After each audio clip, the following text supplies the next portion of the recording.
साथीहरु नमस्कार। लोक सेवा आयोगले शाखा अधिकृत पदको लागि विज्ञापन आह्वान गरेको छ।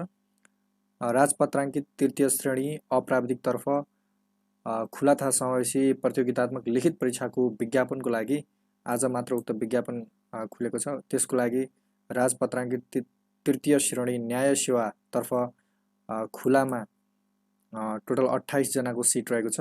त्यसैगरी महिला तर्फ 8 जनाको सिट रहेको छ अनि आदिवासी जनजाति तर्फ 6 जनाको सिट रहेको छ अनि मधेसी तर्फ टोटल 21 जनाको सिट रहेको छ। मधेसी तर्फ यो न्याय सेवाको भयो अनि मधेसी तर्फ त्यसैगरी अर्कोमा के छ भने दलित तर्फ 5 जनाको सिट रहेको छ दलित तर्फ अनि अपाङ्ग तर्फ 1 जनाको सिट रहेको छ अनि पिछडिएको क्षेत्रतर्फ 1 जनाको सिट रहेको छ। यो न्याय सेवाको भयो। त्यसैगरी राजपत्राङ्कित तृतीय श्रेणी परराष्ट्र प्रशासन लेखा परीक्षण संघीय संसद संयुक्त र एकीकृत भनेर भन्छ यसलाई। यसमा खुलातर्फ प्रशासन अन्तर्गत सामान्य प्रशासनमा 46 जनाको लागि विज्ञापन आह्वान गरिएको छ। प्रशासन लेखातर्फ 47 जनाको लागि अनि प्रशासन राजस्वतर्फ 11 जनाको लागि, लेखा परीक्षण तर्फ 13 जनाको लागि र संघीय संसद सामान्य प्रशासनतर्फ 1 जनाको लागि विज्ञापन आह्वान गरिएको छ। त्यसैगरी महिलामा 31 जनाको सिट रहेको छ अनि आदिवासी जनजातिमा 26 जनाको सिट रहेको छ, मधेसीमा 21 जनाको सिट रहेको छ। त्यसैगरी दलितको लागि 10 सिट रहेको छ, अपाङ्गता भएका व्यक्तिको लागि 5 सिट रहेको छ अनि पिछडिएको क्षेत्रको लागि 3 सिट रहेको छ। सो अब यो सबै सिटहरुको थियो। न्याय सेवाको एक्जाम कहिले हुन्छ त भन्ने कुरा, यो परीक्षाको प्रथम पत्र न्याय सेवामा हुँदैन। प्रथम पत्र भनेको जुन प्रशासनिक अभिरुचि परीक्षण भन्छ, त्यो प्रशासनिक अभिरुचि परीक्षण एक्जाम न्याय सेवामा चाहिँ हुँदैन। त्यसकारण प्रथम पत्र भनेर न्याय सेवामा शासन प्रणाली गभर्नमेन्ट सिस्टमलाई लिन्छ। गभर्नेन्स सिस्टमको एक्जाम भनेको 12 महिना 21 चैत्र 21 गते दिनको 2 बजेको लागि तय गरिएको छ।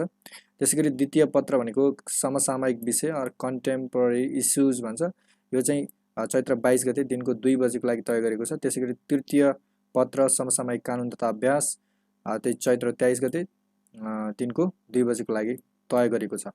यो न्याय सेवाको एक्जाम सेड्युल भयो। त्यसैगरी अरु संयुक्त तथा एकीकृत को लागि न्याय सेवा बाहेकको अधिकृत पदको लागि प्रथम चरण प्रशासनिक अभिरुचि परीक्षण 10 महिना 29 गते भनेको माघको 29 गते दिनको 11 बजेको लागि तय गरिएको छ। त्यसैगरी द्वितीय चरणका जुन परीक्षामा सहभागी हुनको लागि प्रथम चरणको परीक्षामा उत्तीर्ण हुनै पर्ने एउटा व्यवस्था पनि छ। उत्तीर्ण भयो भने मात्र द्वितीय चरणका परीक्षाहरुमा प्रवेशको एउटा क्वालिफिकेसन प्राप्त हुन्छ। सो द्वितीय चरणमा शासन प्रणाली गभर्नेन्स सिस्टमको परीक्षा चैत्र 25 गते दिनको 2 बजेको लागि तोकिएको छ। त्यसैगरी तृतीय पत्र समसामयिक विषय अर्थात् कन्टेम्पोरेरी इस्युजको 26 गते चैत्र 26 गते दिनको 2 बजे अनि सेवा समूह सम्बन्धी चतुर्थ पत्र भन्छ, यो चाहिँ चैत्र 27 गते दिनको 2 बजेको लागि तोकिएको छ। र परराष्ट्र सेवाको लागि फर्स्ट, सेकेन्ड, थर्ड र फोर्थ पेपर मात्र नभई उनीहरूले सेकेन्ड र थर्ड पेपर सबै समूहको लागि हुन्छ। सेकेन्ड र जुन शासन प्रणाली र समसामयिक विषय सबै समूहको लागि दिनुपर्छ। तर परराष्ट्र सेवाले चाहिँ फोर्थ पेपर नदिएर उनीहरूको छुट्टा 2टा पेपर एक्स्ट्रा हुन्छ, जुनलाई चाहिँ अंग्रेजी भाषा एक्स्ट्रा पेपर भन्छ अनि नीति तथा अन्तर्राष्ट्रिय सम्बन्ध एक्स्ट्रा पेपर सेकेन्ड भन्छ। यसको एक्जाम चाहिँ एक्स्ट्रा पेपर फर्स्टको चैत्र 28 गते र एक्स्ट्रा पेपर सेकेन्डको चैत्र 29 गतेको लागि तय गरिएको छ। यो त कहिले थियो एउटा परीक्षाको तालिका, समय तालिका भयो। अब अर्को चाहिँ परीक्षाको किसिम चाहिँ कस्तो हुन्छ भने परीक्षा लिखित सिप परीक्षण, सामूहिक परीक्षण र अन्तर्वार्ता मार्फत समापन हुने गर्छ। सबभन्दा पहिला लिखित परीक्षा हुने गर्छ। फर्स्ट पेपरको एक्जाम हाम्रो एमसीक्यू हुन्छ। एमसीक्यू पछि सेकेन्ड फेजमा फर्स्ट पेपर पास हुने परीक्षार्थीलाई सेकेन्ड चरणको एक्जाममा सहभागिताको अवसर मिल्छ र सेकेन्ड चरणको एक्जाममा 3वटा पेपरहरू प्रशासनको लागि, राजस्वको लागि र अरु परराष्ट्रको 4वटा पेपर थप हुन्छ। त्यो रिटर्न फेजमा भयो। रिटर्न फेजमा पास हुनेले अनि पछि सिप परीक्षणमा जान पाउँछ। सिप परीक्षणमा आइटी स्किल टेस्ट हुन्छ। आइटी स्किल टेस्ट पछि अनि त्यही बेला चाहिँ सामूहिक परीक्षण र अन्तर्वार्ता पनि हुन्छ। अनि यो सामूहिक परीक्षण र अन्तर्वार्ता पछि अनि क्लियर गर्ने परीक्षार्थीहरू चाहिँ सफल भएको मानिन्छ। सो परीक्षा केन्द्रहरू प्रथम चरण आयोगको सबै कार्यालयहरूमा हुने कुरा जनाइएको छ। द्वितीय चरणमा आयोगका धनकुटा, जलेश्वर, काठमाडौँ, पोखरा, बुटौल, सुर्खेत र दिपालका कार्यालयबाट तोकिए बमोजिम हुने भन्ने कुरा उल्लेख गरेको छ।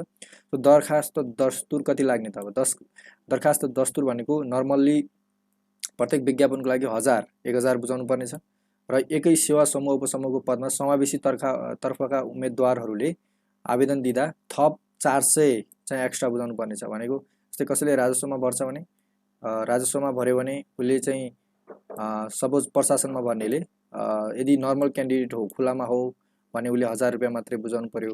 होइन ऊ समावेशी समूहमा कुनै समावेशी समूहमा पर्छ भने उसले थप 400 रुपियाँ पनि बुझाउनु पर्यो। टोटल 1400 रुपियाँ बुझाउनु पर्यो होइन। दरखास्त दिने अन्तिम मिति भनेको 2078 9/20 देखि 2078 9/20 सम्म छ। भनेको पुस 20 सम्म एउटा नर्मल मिति तय गरेको छ, पुस 20 सम्म। अनि दोब्बर दस्तुरमा चाहिँ पुस 27 गतेसम्म चाहिँ तोकिएको छ। दोब्बर दस्तुर पुस 27 गतेसम्म र नर्मल दस्तुर अनुसार पुस 20 गतेसम्मको लागि तय गरेको छ। उम्मेदवारको उमेर हद भनेको 9/20 सम्म 21 वर्ष पुरा भएको हुनुपर्छ र 35 वर्ष ननागेको हुनुपर्छ। 35 वर्ष नागेपछि अफिसरमा दिन पाइँदैन। सो 21 वर्षदेखि 35 वर्ष ननागेको हुनुपर्छ। 21 वर्ष पुगेर 35 वर्ष ननागेको हुनु। कहिलेसम्म त भने 9/20 सम्म। सो महिला र अपाङ्ग उम्मेदवारहरूको हकमा भने 40 वर्ष ननागेको हुनुपर्छ। र बहालवाला स्थायी निजामती कर्मचारीको हकमा उमेरको हद लाग्ने छैन। यसको मतलब के हो भने कोही यदि सेवामा निजामती सेवामा कार्यरत हुनुहुन्छ भने उहाँहरूको लागि यो उमेर हदले कुनै पनि काम गर्ने छैन। यो चाहिँ नर्मल क्यान्डिडेटको लागि मात्रै हो। सो अर्को छ दरखास्त बुझाउने विधि र स्थान हो। दरखास्त बुझाउने विधि स्थान के छ भने आयोगको अनलाइन दरखास्त प्रणालीबाट फर्म सबमिट गरेपछि पेमेन्ट ट्याबको भ्यू एप्लाइड एडभर्टाइजमेन्टमा क्लिक गरी आफूले एप्लाई गरेको लिस्टमा रहेको तिर्नुहोस् लिङ्कमा क्लिक गर्ने। त्यसपछि देखिने शर्त मन्जुर गर्ने, चेकबक्समा टिक लगाउने। त्यसपछि देखिने Rastriya Banijya bank, global IME bank, NIC Asia bank, Kumari bank मध्ये आफूलाई पाएको पनि कुनै एक बैङ्कमा क्लिक गर्नुपर्नेछ। सो पश्चात अनलाइन वा बैङ्क भाउचर मध्ये आफूले भुक्तानी गर्ने माध्यम मध्ये कुनै एक अप्सन छनौट गरिसकेपछि तलका विकल्पहरूबाट दरखास्त दस्तुर बुझाउन सकिनेछ। अनि यो दरखास्त बुझाउनको लागि सबभन्दा पहिला त्यो ब्याङ्कमा हामीले अनलाइन फर्म भरिसकेपछि पेमेन्ट भन्ने सेक्सनमा आउँछ। पेमेन्ट भन्ने सेक्सनमा गइसकेपछि त्यहाँ निर्देशिकाहरू दिएको हुन्छ। त्यही निर्देशन बमोजिम हामीले तिर्न सक्छौँ। अनि बैङ्क भाउचर मार्फत दरखास्त बुझाउने विधि बैङ्क भाउचर मार्फत भुक्तानी गर्न दिएको चेक बक्समा टिक लगाई एक्टिभेट हुने प्रिन्ट बटनमा क्लिक गरी भाउचर प्रिन्ट गरेर उक्त ब्याङ्कको नजिकको शाखामा गई भाउचर पेश गरी बुझाउन सकिन्छ। उक्त भाउचर बिना बैङ्कले नगद बुझ्ने भएकोले अनिवार्य रूपमा भाउचर प्रिन्ट गरी साथै लिई जानुपर्नेछ। उल्लेखित बैङ्कहरूका नेपालभरिका सबै शाखाहरूमा नगद बुझाउनु पर्नेछ। भने यो सबै शाखाहरूमा नगद बुझाउन सकिन्छ भन्ने कुरा भनिरहेको छ। अनि त्यसपछि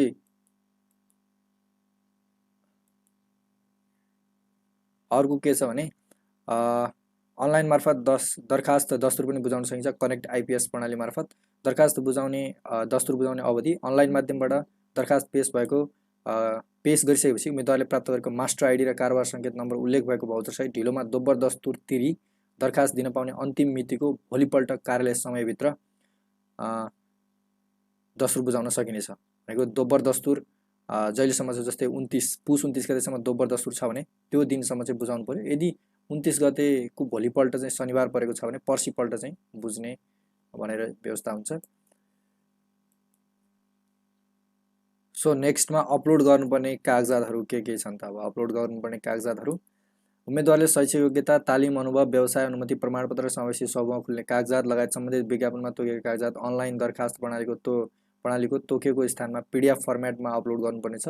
सबै उम्मेदवारले आफ्नो नागरिकताको प्रमाणपत्रको अगाडिको भाग स्क्यान गरी जेपीजे फर्मेटमा अपलोड गर्नुपर्नेछ।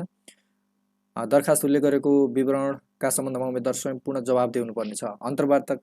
अन्तर्वार्ता अघिका परीक्षा र कार्यक्रम र अन्तर्वार्ता हुने मिति लिखित परीक्षाको नतिजा प्रकाशन हुँदा भनिनेछ भनेको छ होइन। त्यो बेला सूचना निकालिन्छ। पदमा रही गर्नुपर्ने कामको विवरण सेवा समूह सम्बन्धी हुन्छ। तलब प्रचलित कानुन बमोजिम हुन्छ। सेवा सम्बन्धी मन्त्रालय, सेवा समूह, उपसभाको प्रशासन सञ्चालन गर्न तोकिएका सम्बन्धित मन्त्रालय।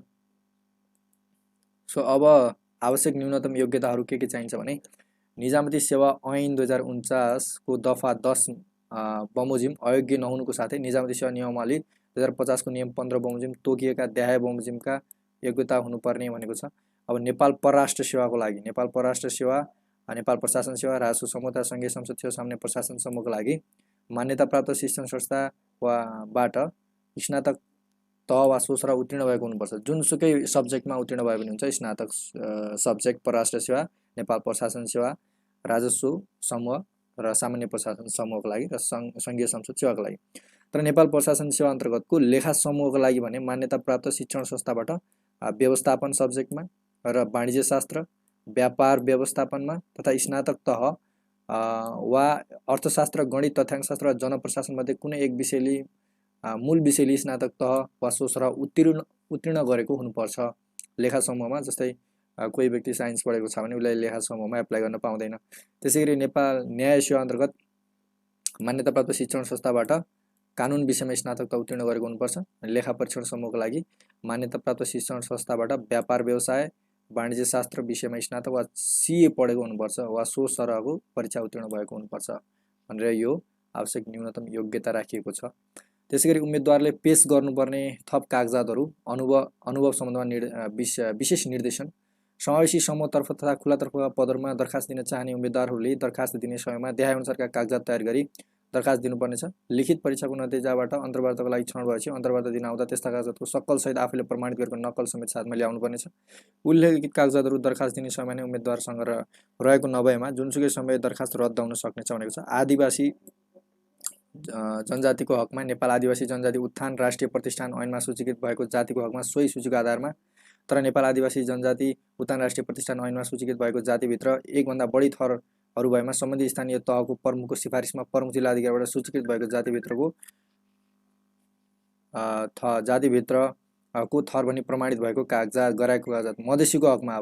मधेसीको हकमा के छ भने नेपाल सरकारले नेपाल राजपत्रमा सूचना प्रकाशन गरी तोके बमोजिमको संस्थाबाट मधेसी भनी प्रमाणित गरेको कागजात हुनु पर्यो। तर नेपाल राजपत्रमा सूचना प्रकाशन गरी संस्था नतोकेसम्म सम्बन्धित स्थानीय तह प्रमुखको सिफारिसमा प्रमुख जिल्ला अधिकारीबाट मधेसी भनी प्रमाणित गराएको कागजात। दलितका हकमा राष्ट्रिय दलित आयोगबाट सूचीकृत भएको जातिको हकमा सोही सूचीको आधारमा तर राष्ट्रिय दलित आयोगबाट सूचीकृत भएको जातिभित्र एकभन्दा बढी थरहरू भएमा सम्बन्धित स्थानीय तहको प्रमुखको सिफारिसमा प्रमुख जिल्ला अधिकारीबाट सूचीकृत भएको जातिभित्रको थर भनी प्रमाणित गराएको कागजात। अनि अपाङ्गका हकमा समाज कल्याण परिषदबाट जारी भएको अपाङ्गता परिचय पत्र, अपाङ्गता भएको व्यक्तिको अधिकार सम्बन्धी ऐन 2074 को दफा 4 को उपदफा 3 बमोजिम अपाङ्गताको वर्गीकरण खोल्ने गरी सम्बन्धित स्थानीयताबाट जारी गरेको अपाङ्गता परिचय पत्र। अनि पिछडिएको क्षेत्रको हकमा निजामती सेवा ऐन 2049 को दफा 7 को उपदफा 7 बमोजिम उल्लेख भएका जिल्लामा स्थायी बसोबास गरी सम्बन्धित जिल्लाबाट प्राप्त गरेको नागरिकताको प्रमाणपत्र तथा सम्बन्धित स्थानीयताबाट हाल सो स्थानमा स्थायी बसोबास भएको भनी प्रमाणित गरेको कागजात दरखास्त फारम भर्ने दिनभन्दा 3 महिना अगाडिसम्मको सिफारिसको आधारमा र स्थायी बसोबास भएको जिल्ला बाहेक अन्यत्र जिल्लाबाट नागरिकता लिएको भएमा सो गर्नुपर्ने कारण उल्लेख भएको पत्र नागरिकता जारी गर्ने जिल्ला प्रशासन कार्यालयबाट लिएको निजामती सेवा ऐन 2049 को दफा 7 को उपदफा 7 मा उल्लेख भएको जिल्लामा विवाह गरी वा बसाइसराई गरी गएको भएमा विवाहको हकमा विवाह दर्ता प्रमाणपत्र र बसाइसराईको हकमा छोडेको र गएको स्थानीय तह निकायको बसाइसराई गरेको खुल्ने कागजात। सो यो सबै फर्म भर्नको लागि चाहिने चाहिँ यो समावेशी समूहको लागि चाहिने एउटा कागजातहरूको बारेमा जानकारी थियो। सो आज हामीले तपाईहरुलाई शाखा अधिकृतको विज्ञापन 2078 को बारेमा जानकारी गरायौं। सबैलाई wish you all the best, राम्रोसँग अध्ययन गर्नुहोला। यसमा सफल हुनको लागि सम्पूर्णमा हार्दिक शुभकामना व्यक्त गर्दै आजको लागि बिदा हुन्छु। नमस्कार।